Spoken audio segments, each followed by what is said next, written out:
I was working a short minus-term job on a construction site when I ended up sleeping with the foreman's wife. A month later, the foreman fell to his death from the 15th floor. The scene showed it was a pure accident while he was inspecting. The wooden plank under his feet gave way, something that happens from time to time on job sites. In truth, the whole thing was mostly the boss lady's fault. It was Evelyn who seduced me first. I never really wanted it to happen. For one, I didn't think much of her. After all, I had a junior college degree, while she had little education and had been married to the foreman for years. For another, I was afraid of Richard's revenge. When I first arrived at the site, I didn't have any good feelings toward the boss lady.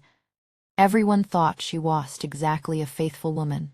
That sweltering third month of summer, the temperature on the site soared past 40 degrees Celsius. A bunch of rough men had no air conditioning and could only strip off their shirts. Their backs burned dark from the sun, sweat pouring down twice as heavy. As the only woman on the site, Evelyn made no effort to hide herself. She'd slip on a pair of flip-flops and sit in a chair, openly watching the men. Her body was full and sensual, and she loved wearing all kinds of spaghetti-strap dresses, light red, goose yellow, floral prints, whatever caught the eye. She wore it. Even while working, the guys couldn't help stealing glances. Those long, pale, delicate feet and her prominently swelling chest became the best scenery the workers had. As the youngest guy on the site, though, I felt uncomfortable. It seemed like Evelyn was always looking at me, her gaze landing straight on my body, making me feel annoyed and self-conscious. I avoided her, whether on purpose or not. During one break, Evelyn came over to chat with me. "Jason, how old are you this year?" 20, -3. Graduated from junior college a year ago. "Oh, you've studied so much. Why come do this kind of work? No money at home, and I couldn't find a better job. The pay on the site is good." I scratched my head, always feeling a bit nervous talking to her. The mature charm of a woman like her was too strong, and no matter how I looked at it, I came off like a clueless kid in front of her. I forced out what I thought sounded mature in the future. "They'll have to trouble Sister Eve to look after me." When the boss lady heard that, she was overjoyed and smiled like a blooming flower. "Sister will definitely take good care of you." And take care of me she did. Evelyn started dragging me into her room all the time. "You're the youngest here, and you've even been to school. Sister feels sorry for you." Using that as an excuse, she would often pull me into her small room while the other workers were taking their noon break. It was the only place with air conditioning. Every time I went in, she would take a beer from the fridge and slice a few pieces of watermelon for me. The affectionate look in the boss lady's eyes, even an idiot would have understood what it meant. But I felt a bit of pride in my heart. I was the only junior college graduate on the site and always thought of myself as just passing through, different from the dusty, rough workers around me. Although Evelyn was beautiful, she was 10 years older than me and still the boss-ass woman. Touching her would mean I had eaten the heart of a bear and the guts of a leopard. Besides, I didn't really like this type of woman. My first love from school days had been a pure, lovely girl in my class named Summer. She was very different from Evelyn, her slender legs faintly visible under her school uniform skirt, her long black ponytail swaying. Unfortunately, she dropped out halfway through, and after we broke up, I never saw her again. "Little brother, look at your legs all bitten by mosquitoes. Sister will get you some floral water." With that, Evelyn took out the mosquito repellent, but instead of handing it to me, she poured it into her own palm, grabbed my leg, and started rubbing it in. I was about to refuse when her soft, delicate hand touched my skin, and I suddenly couldn't speak. Even if I didn't like her type, I was still a hot blooded young man. Seeing her lean down in front of me, carefully massaging my leg, who could resist that?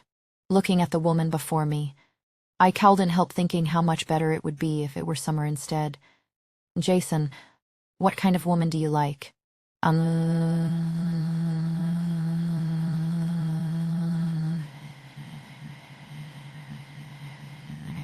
Good, meanest-looking ones. I guess.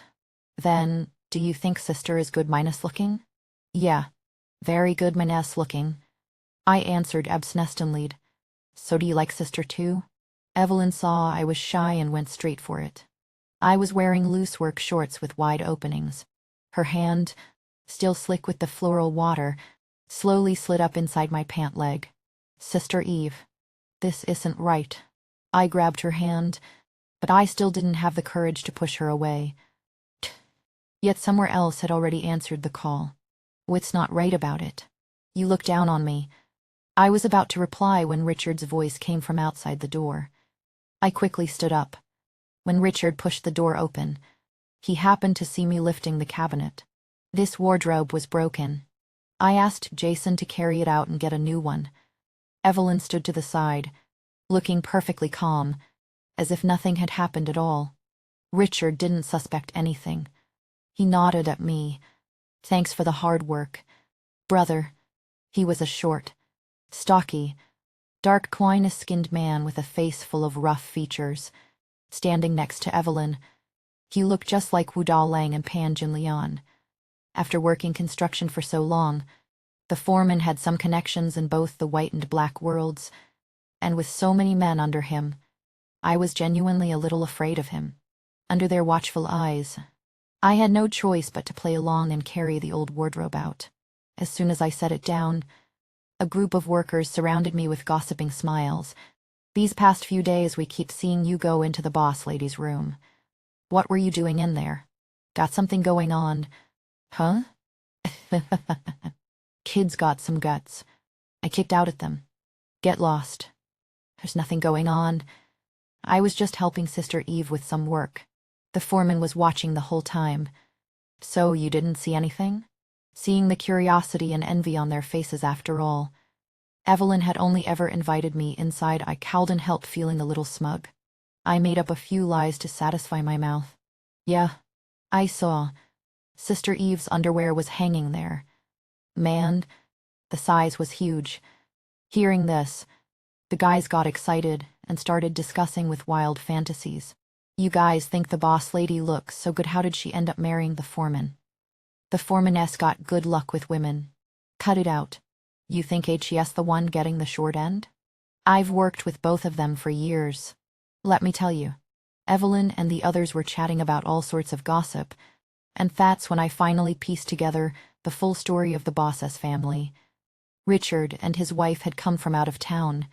They started with a small shop doing petty business, slowly saved up some capital and connections, and eventually moved into contracting as a foreman.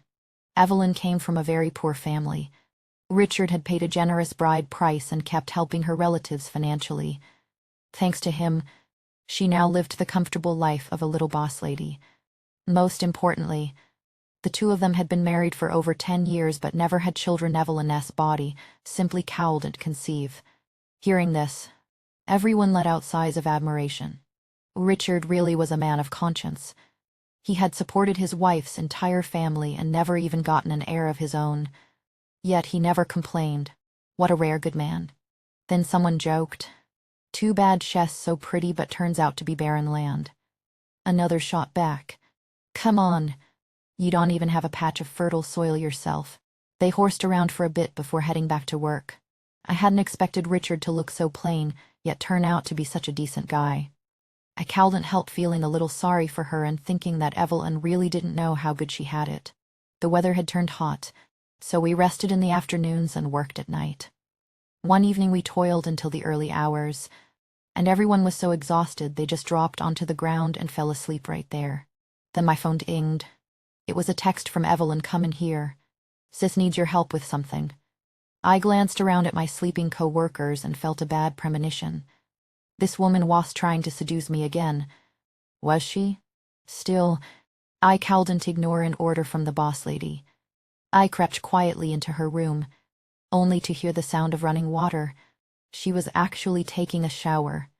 Conditions on the site were basic.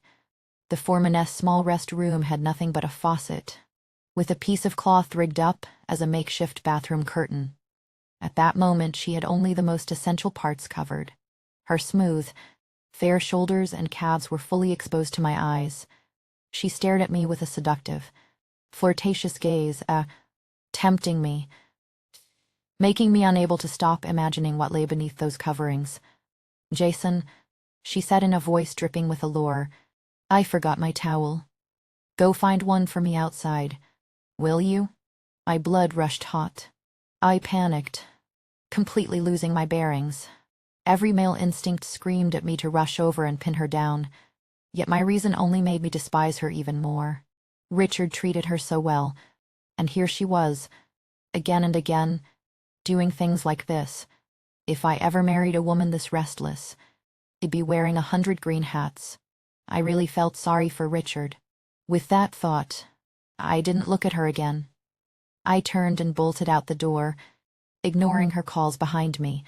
No matter how beautiful a woman was, I wanted nothing to do with one who had the heart of a scorpion. Not long after I got outside, I saw one of the workers quietly sit up. He looked around to make sure no one was watching, then tiptoed toward Devlin's room. He stayed inside for a long time and never came out. I gave a cold laugh. The boss lady really was that starved for it one man wasn't enough, so she just switched to another, completely shameless. Richard must have been blind when he married her. After that night, I stopped paying any attention to Evelyn. Whenever she was around, I made sure to steer clear. Ever since I had humiliated her that day, she looked downcast and behaved herself much better. Today, Richard had just received a big payment, and the next project was about to start, so he decided to call off work for the evening and treat all the brothers to a foot massage parlor for some relaxation. The whole site erupted in cheers. What a generous and kind boss, and what a vicious, lustful boss lady, I thought bitterly. That night, more than 20 of us gathered at the foot's paw. The only one left back at the site was Evelyn. We had stripped down and were comfortably soaking our feet when Richard walked in carrying barbecue and beer and with a woman beside him. "Come on, everyone. Eat and drink your fill tonight. Have a good time." I was pouring hot water into the foot basin. The moment I clearly saw the woman's face, the kettle nearly slipped from my hand and scalded me. Summer, how had she ended up here with Richard? It had been years since we last saw each other. My first love no longer looked like the student she once was. She was wearing stockings and a lace skirt, sporting long, glamorous nails. The youthful innocence was gone. Instead, she carried the air of a kept woman. "This is Summer," Richard announced proudly. "When no one else is around, you can just call her Sister Minus and Ila." The workers played along with a chorus of teasing cheers. So she really had become Richard's mistress now. I drifted back to the days when we were together. Summer's family was poor. Her parents and grandparents had been sick for a long time, and all the household chores fell on her after school. So she couldn't study properly. Before we got together, she often ate nothing but steamed buns and pickled vegetables to save money. I used to slip her a little pocket money and snacks whenever I could. Soon she became my girlfriend, and we gave each other our first times. We had no money for a hotel, so we borrowed a friend's empty old house. She was so pure back then, so shy and inexperienced. She was too embarrassed to turn on the light, but she still tried to guide me to the right spot, helping me enter her. Despite my clumsy efforts, she endured the pain in silence. The physical experience might not have been perfect, but the emotional fulfillment stayed with me forever. Thinking about it now, a girl that innocent was truly precious. I would probably never meet another like her. Not long afterward, her younger brother was about to take her middle Manus school entrance exam and needed looking after, so Summer dropped out without taking the college entrance test. Later, when she saw that I had gone on to university, she stopped contacting me altogether. When I snapped out of the memories, Summer had clearly recognized me too. Her face showed utter disbelief, but she desperately tried to hide her embarrassment and sadness, not daring to meet my eyes. Life really does turn in circles. Who would have thought that today I was scraping by under Richard's employ, while she had become his little mistress? Evelyn was keeping Summer company as she played cards with the rest of the crew. Through their casual conversation, I learned that the two of them had been together for a long time. Richard had rented a separate apartment just for Summer and was keeping her there. He had even lent her one of the storefronts he owned so she could open her own nail salon. Seeing everyone else enjoying their little arrangements, I felt a wave of envy wash over me. Richard kept drinking and talking, eventually opening up even more. My wife tricked me into paying such a huge bride price, but she can't even give me a child. I'm so unlucky. Luckily I met Summer. At our age, who doesn't want an heir? He pulled Summer's hand into hers and kept rubbing it. Summer forced a smile, and the others offered words of comfort. The longer I stayed, the more uncomfortable I felt. Watching my first love, my dream girl for so many years, being kept by this sleazy old man as his secret mistress made my chest tighten. At the same time, I thought of Evelyn, completely in the dark, waiting alone back at the construction site, and my heart ached with pity for her. I had once thought Richard was honest and decent, and that Evelyn was the one at fault. Now I wasn't so sure. She seemed pitiful too. I couldn't stand the scene any longer. I said a quick goodbye to Richard and left. As I walked away, I could feel Summer's gaze following me from behind. I had drunk some alcohol, and the emotional shock had left me reeling. My blood was boiling, my heart surging like a stormy sea. Before I knew it, I had walked all the way back to the site. The other guys had gone to the footbath parlor, so the whole place was pitch dark except for the small room where a light still glowed. A sudden impulse flared up inside me. Without thinking, I pushed open the door.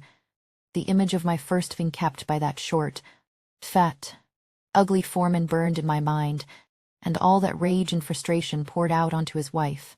I switched off the light. In the moonlight, I roughly yanked at her clothes. Once the outer layer was gone, delicate yellow lace rested against pale, snowy skin. My breathing grew ragged, but my fingers turned clumsy. I fumbled for what felt like forever and still couldn't undo the clasp. Evelyn's pride had been wounded by me a few days earlier, and her mood had stayed low, yet her body responded with eager cooperation. She pushed me onto my back, swung one leg over, and straddled me. "Look," she said, with a quick push and press of her hands. The last piece of clothing slid away like a ripe lychee shedding its shell. Her mature, voluptuous figure lay fully exposed before me. She leaned down, lips brushing my ear, and whispered softly, "Next time, do it yourself." I silenced her with a kiss and rolled her beneath me. Summer's youthful first time had left me with tenderness and nostalgia, but I hadn't yet tasted true pleasure.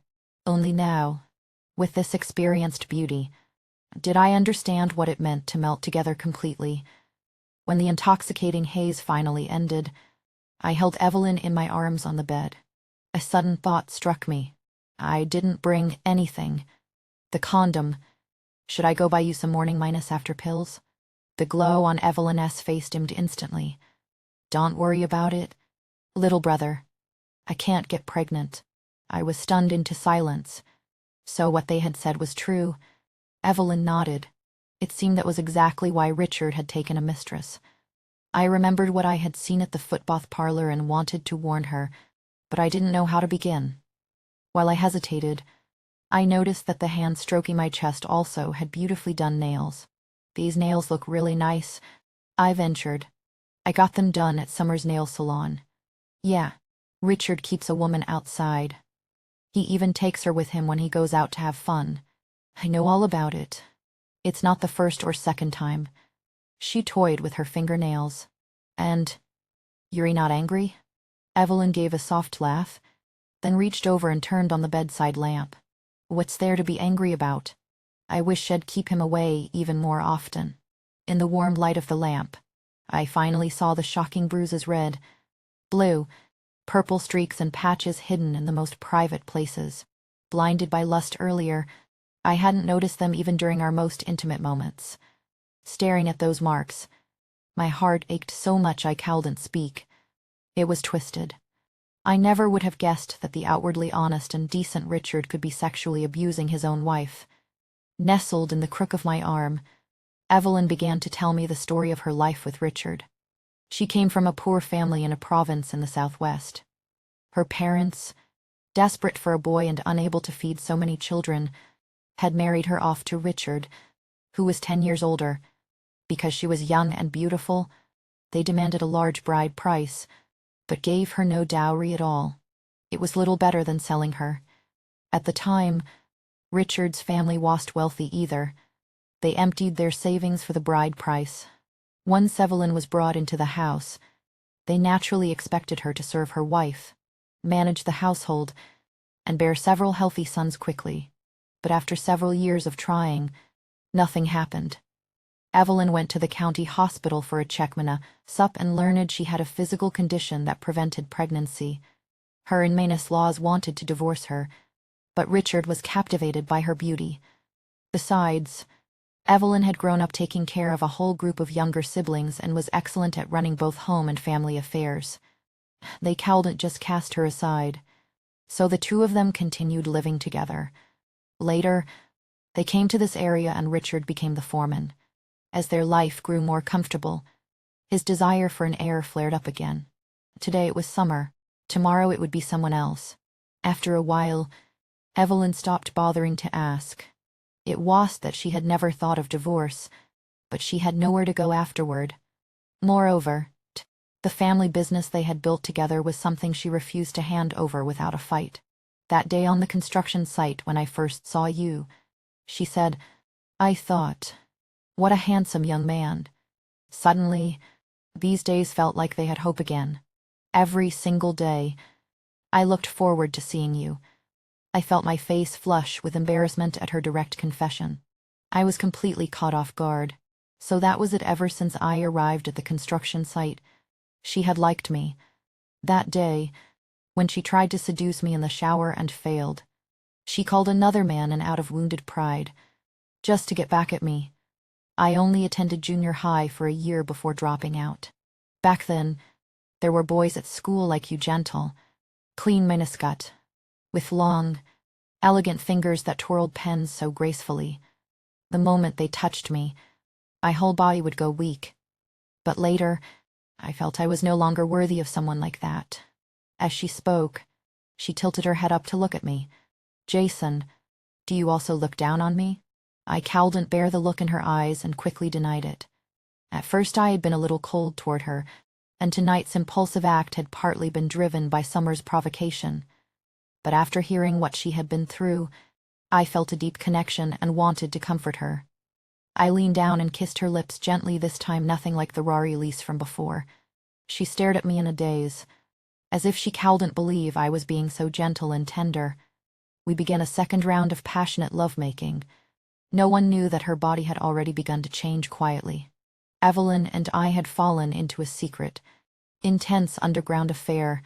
I have to admit, the thrill of stealing moments right under her husband's nose was intoxicating. It magnified the feelings between us 1,000 times over. In just a few short days, we had become deeply infatuated. Even when the site handed out boxed lunches, we would seize the chance to brush hands or exchange flirtatious glances. And whenever Rick was away, we would slip into that small room at every opportunity. Over time, even though we were extremely careful, some of the workers still noticed the sparks between us. For safety, I found a private spot in town to use as our regular meeting place. It was an old Tebelch building, quite run down, with only a few scattered households still living there. No surveillance cameras, and the rent was cheap. There was another reason I chose this place. I had special feelings for the building. Evelyn had become the mistress of this little home. Though the surroundings were shabby, she acted like a newlywed wife, happily tidying up bit by bit. She carefully arranged furniture and added plants and flowers, turning the place into a tender paradise. With Rick away on a business trip recently, the two of us came here more and more often. During this period of passionate lovemaking, my skills grew more refined, and I learned better and better how to bring us both to the peak at the same time. The iron frame bed creaked and banged against the wall with every thrust, sounding like it might collapse at any moment. The noise mixed with Evelyn's passionate cries, enough to make anyone blush. The old building had terrible sound prowling, and I worried the volume was too loud, but luckily it seemed almost no one lived here anymore. After our intense session ended, I went downstairs to throw out the trash. In the hallway, I suddenly came face to face with an unexpected person. I sat on Summer's sofa, head lowered, nervously rubbing my hands together, utterly flustered. I never imagined that Summer had hooked up with Rick and was actually living in this very building. "You're with Richard's wife?" I looked up in shock. "You saw?" Summer's face showed no expression as she poured me a glass of water. "I've noticed her coming and going here several times. At first I thought she was looking for me, but then I realized she lived downstairs. Just now the noise was so loud I went down to check. And it turned out to be you." I had no idea how to face her, caught by my first love while cheating with her sugar daddy's legal wife. What kind of situation was this? What's more, this very place was where Summer and I had first tasted forbidden fruit all those years ago. I had rented here for two reasons: it was quiet and cheap, and it carried some nostalgia. Yet Summer, with all the generous allowance she received, was also living in such a rundown spot. Did that mean she had been thinking of me too, deep down? At that thought, I secretly glanced up at her, only to see tears rolling down Summer's cheeks. I felt uncomfortable whether sitting or standing, too embarrassed to know what to do. "These past few years, I've never forgotten you," she said. "I think about you and miss you every single day. I insisted that Richard buy a place here because I wanted to stay in the spot where we first began. My first love still cares about me like this." My heart melted into a puddle. I never expected you would chew. With his wife? Coming here. Jason, do you really like her? That plain, old handless fashion woman? Summer looked at me with terror eyes. I wanted to defend Evelyn, but I couldn't bear to hurt her feelings. "I guess Eva's actually pretty nice," I said. "It's Richard who's the bastard." "He really is a bastard," she replied. "If my dad hadn't been critically ill and we desperately needed money, he wouldn't have been able to threaten and lure me into it." With that, she grabbed my hand. "Jason, let's be together. Haven't you missed me all these years?" Seeing me frozen in place, Summer simply pressed herself against me. She studied my face, her warm lips brushing my cheek as her arms wrapped around my neck. Her passion and initiative left me unable to calm down for a long time. I could feel how much her body had changed from the girl I once knew. She had blossomed into a woman, and it was almost impossible to resist. For a moment, pure male instinct surged through me. I wanted to push her down just like when we were teenagers and show her how much I had improved. But she was no longer the old Summer. She was now Richard's mistress. I came to my senses, remembering that Eve was still waiting for me downstairs. I pushed her away in a panic, deliberately ignoring the disappointment in her eyes, and said I had something urgent to take care of and had to leave. Evelyn was gone when I returned to the room. There was a WeChat message from her on my phone saying Richard had come back from out of town and needed to see her. I never expected that I would never be able to reach her again. Evelyn had completely disappeared. I couldn't find Evelyn anywhere. She left no trace. When I asked the other workers, they had no idea what had happened. They only said Richard had been looking unusually gloomy lately, completely unlike his usual self. No one dared approach him. They just kept their heads down and worked in silence. More than half a month passed. One evening the site shut down early for a group dinner. A burly, simple, minded guy got drunk and grew bold. Slurring his words, he asked, "Boss, where's your wife?" "Last time I was at the hospital." Before he could finish, Richard slammed his beer bottle on the ground with a crash, cutting him off. Everyone froze. The man sobered up halfway.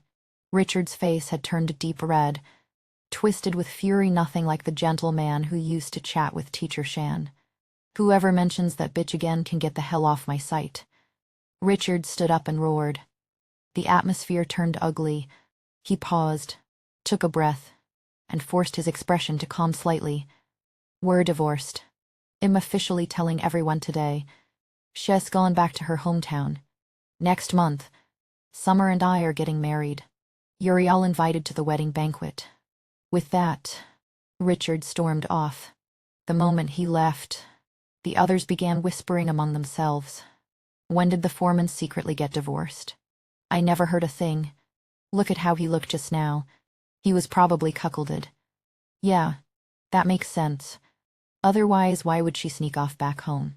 Why didn't the boss find the guy she was sleeping with and deal with him too? Hell, deal with him once he finds him. But women, they're never satisfied. I broke out in a cold sweat as I listened.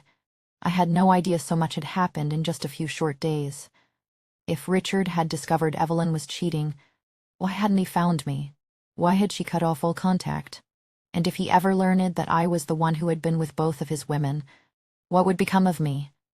Richard had been running this site for years and had connections in both the underworld and the legitimate world. If he found out I had slept with both women, would I even walk out of here alive? I couldn't sleep peacefully there anymore. That very night I packed my bags and left the construction site. With nowhere else to go, I planned to find any odd job for now while I searched for Evelyn.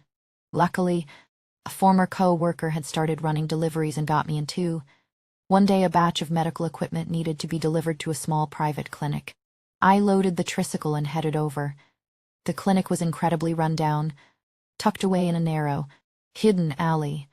It had only one doctor and one nurse. The air was thick with the smell of damn prop mixed with disinfectant. Only people with nowhere else to turn would come here for treatment. I never imagined I would find Evelyn here, the woman who had been missing for nearly a month. The sight before me was horrifying. Evelyn lay on the clinic's old, yellowed hospital bed, her body covered in injuries and wrapped in bandages that still seeped blood and yellow pus. Even her face had not been spared. A long shard of glass had sliced from the corner of her right eye all the way to the edge of her lips. The wound was so deep the flesh inside was exposed, like a crack splitting her face open. She looked like a torn-apart doll, utterly silent. She seemed to be drifting between sleep and wake-up signals, fighting back a sharp pain in my chest. I trembled as I called her name several times. Evelyn slowly moved her eyes, taking a long time to focus.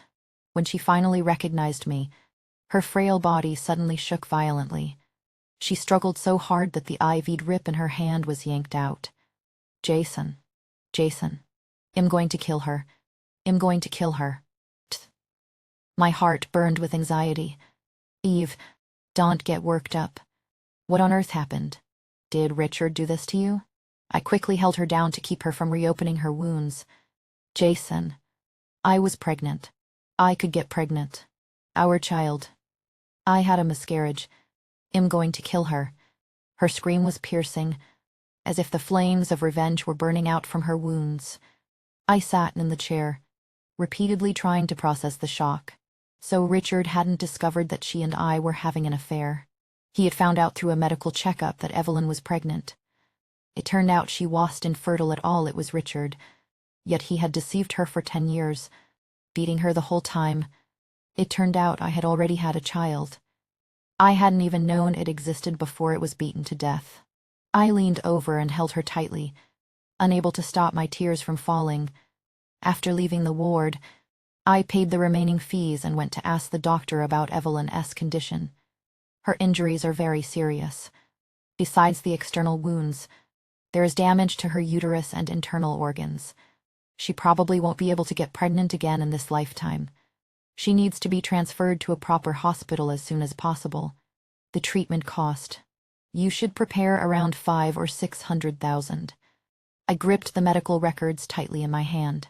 For the next several days, aside from taking care of Eve, I worked around the clock delivering packages. Evelyn was eventually transferred to a regular hospital, but the exorbitant medical bills weighed heavily on me. Every day I woke up, money was burning away. Once she learned she could never have children again, Evelyn lost almost all desire to keep living. She had longed for a child more than anything and had cried countless nights over her supposed infertility. Who could have imagined it had all been a lie? Jason, when the hospital first told me I was pregnant, I couldn't believe it. Then I realized it was your child. Do you know how happy I was? But Richard immediately rushed over and kicked me in the stomach. I fought back with everything I had. I wanted to fight him to the death. I can get pregnant.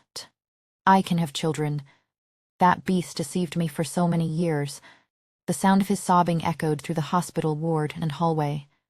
Evelyn spent her days in tears, unable to stop talking about the child she had lost. Listening to her cries, my heart ached beyond words. Though I hadn't felt much real affection for her before and had treated our relationship as nothing more than a fleeting affair, she was now my only support, and she had once carried my child. I held it to stand by. I took Evelyn's hand and comforted her, telling her to focus on healing, not to think about ending her life. Once I had saved enough money, I would get the scar on her face treated. The words came easily, but where was I supposed to find such a huge sum? I had already borrowed from every relative and friend who could possibly lend anything. Yet even after delivering packages for over a decade, I still wouldn't earn enough for hundreds of thousands. The only person with that kind of money was Richard. I asked Evelyn whether she and Rick had gone through with the divorce and received the certificate. She said no. The moment Rick discovered she was pregnant, he had beaten her so severely that she miscarried, then threw her out along with her belongings, leaving her to fend for herself. A few kind strangers had taken her to a clinic. The two of them had never even had time to discuss divorce. It seemed Evelyn was still her legal wife. A thought surfaced in my mind. I decided to first return to the rental room in the tube building to collect some of Evelyn's clothes and belongings, then head to the construction site. The moment I stepped into the building, I froze. Red happiness characters were pasted all along the stairs, standing out sharply against the shabby surroundings and stretching all the way up to our floor. Since it was Summer and Rick's wedding, it meant that a few days earlier they had already become wife in name. I sucked in a sharp breath. Damn it. That dog of a man, didn't he wait even a little? Suddenly, a blood-curdling scream tore through the deathly quiet corridor. No, help. It was Summer. I rushed upstairs. The door was fully closed. Peering inside, I saw everything clearly. Summer had been dragged to the floor, her face already bruised and swollen. Rick was cursing nonstop. "You're a useless bitch. I've supported you for years and you still can't lay a single egg. What good are you?" "Rick, the doctor said there's nothing wrong with me. Please try again." A loud slap cracked across Summer's face. Blood trickled from her nose and dripped onto her teaminous shirt. "You still dare to say there's nothing wrong with you? Then who's the problem? Could it be me? You eat my food and drink my money, yet you still talk back." Rick grew angrier with every word. He grabbed the nearby chair and slammed it down hard onto Summer's body. She let out a short, sharp scream and collapsed to the ground. My hand gripped the doorknob so tightly my knuckles turned white. My eyes nearly burst with rage and I almost charged in. But cold reason stopped me. If I went in now, I wouldn't save anyone, we would all be finished. I had to endure it a little longer. Like a walking corpse, I made my way to the construction site. It was already deep into the night. Everyone was sound asleep. Not even the sound of wind through the leaves could be heard. The big yellow dog guarding the gate recognized me and wagged its tail obediently. I stared at the sight, my mind in turmoil, thoughts swirling chitically. I remembered how pure and radiant Summer had looked when she was still in school, her eyes on me as fresh and budding as a lily. I remembered the first time I burst into Evelyn's room, how beautiful and sensual she had been, guiding me with her mature tenderness and embracing me completely. I remembered the child that had once been inside her belly, my own flesh and blood, carrying my genes, perhaps born with eyes just like mine. Without realizing it, I had climbed the stairs. My whole body was trembling, and tears had already begun streaming down my face at some point. I kept telling myself it was fine. It was fine. I only needed to loosen a few screws. There was no other way. This was our only path out. Evelyn was still her legal wife. If Rick died, the shared marital property would pass to her. Only then would the three of us have a chance. In the darkness, I felt my way toward the scaffolding on the outside of the 15th floor and began to climb. The wooden planks creaked with a loose. groaning sound. A woman covered in injuries was already squatting there on the scaffolding. Hearing my footsteps, she jerked her head up in alarm. In the black of night, we stared at each other for a long time, wordless. She had already done what I had come to do. 5 years later, Evelyn S. body had fully recovered. Only a faint scar remained on her face, but in my eyes it did nothing to diminish her beauty. Today was New Year's Eve. The two of us carried our 3-year 3 daughter out the door, planning to visit Summer. "Mommy, I want to bring this for Aunt Summer to eat," our daughter said, holding up a treat. Evelyn lovingly stroked her daughter's head. "Okay, sweetheart." Mother and daughter settled into the BMW. I loaded the bags and packages into the car, then drove toward the prison. 5 years earlier, Summer had ultimately turned herself in at the police station. Because of Rick's history of abuse and bigamy, combined with her surrender and cooperation, she was sentenced to more than 10 years.